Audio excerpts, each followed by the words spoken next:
ఇల్లు కట్టి చూడు, పెళ్లి చేసి చూడు అని పెద్దలు ఊరికే అనలేదు. నిజానికి 2 విషయాలు ప్రతి ఒక్కరి జీవితంలో చాలా పెద్దవి. అలాంటి 2 విషయాలు మా లైఫ్‌లో మాత్రం ఒకేసారి జరిగాయన్నమాట.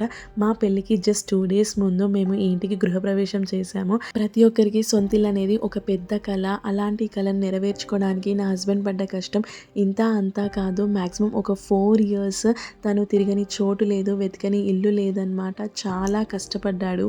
అండ్ మనమందరం ఒక బడ్జెట్ ప్లాన్ చేసుకుంటాం కదా ఇల్లు తీసుకునేటప్పుడు. అండ్ అలానే పెళ్లి చేసేటప్పుడు కూడా ఒక బడ్జెట్ ప్లాన్ చేసుకుంటాము. కానీ ఈ 2 విషయాలలో మనం అనుకున్న దానికంటే మన బడ్జెట్ అయితే కంపల్సరీ ఎక్సీడ్ అవుతుంది. ఫైనల్‌గా మా బడ్జెట్‌ని మించి ఉన్నా పర్లేదు అని మా ఫ్యామిలీ అండ్ ఫ్రెండ్స్ సపోర్ట్‌తో, వాళ్ళు ఇచ్చే ధైర్యంతో మేమిద్దరం అయితే ఒక స్టెప్ ముందుకేసి ఫైనల్‌గా ఇల్లు అయితే తీసుకున్నామన్నమాట. ఎగ్జాక్ట్లీ 5 ఇయర్స్ బ్యాక్ ఇదే రోజున, ఇదే డేట్‌న మా ఇంటి గృహప్రవేశం జరిగింది.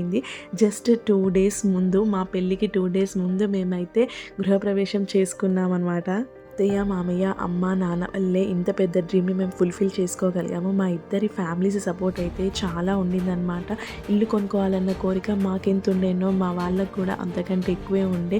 ఈరోజు ఈ స్టేజ్‌లో ఉన్నామంటే మాత్రం దానికి కారణం కంప్లీట్ మా ఫ్యామిలీ మెంబర్స్. ఈ విషయంలో we are blessed to have such family members. మమ్మల్ని దగ్గరుండి ధైర్యంగా ముందుకు అడుగేపించిన మా ప్రతి ఒక్క ఫ్యామిలీ మెంబర్‌కి చాలా చాలా థ్యాంక్స్.